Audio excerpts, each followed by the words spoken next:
everyone, it's Taylor here today, and I would like to walk you through how I created this card using the Flip the Web stamp set. Now, this project was inspired by our design team member Angelica Conrad, as we both used a really similar color combination for our blends. I will also be using the Handlettered Halloween stamp set.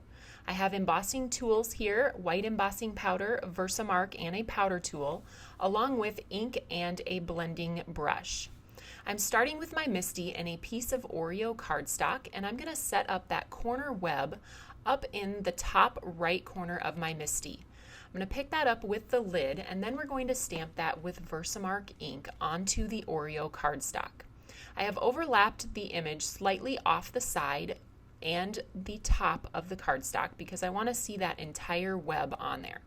So after conditioning my cardstock with the powder tool, I've stamped in Versamark, and then I'm flipping my cardstock 180 degrees to get the same exact image up in the other corner.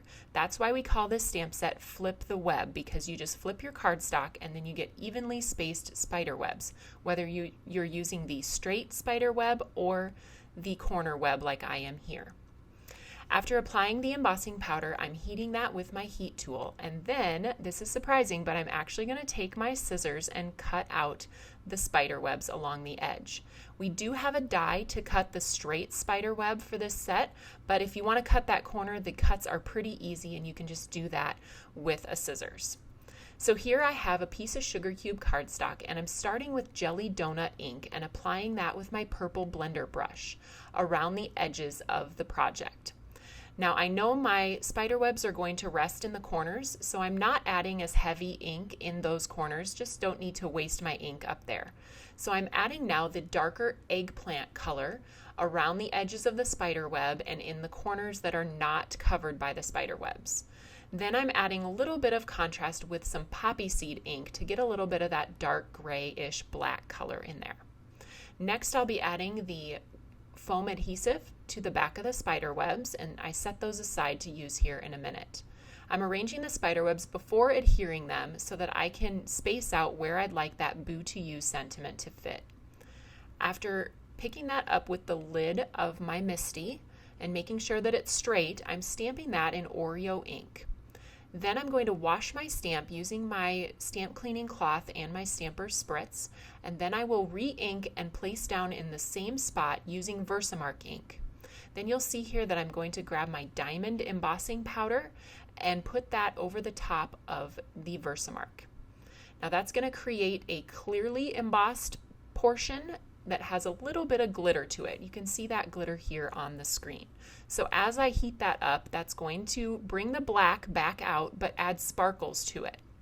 I love using this embossing powder, especially with my MISTI, so we're going to do the same thing again a little bit later.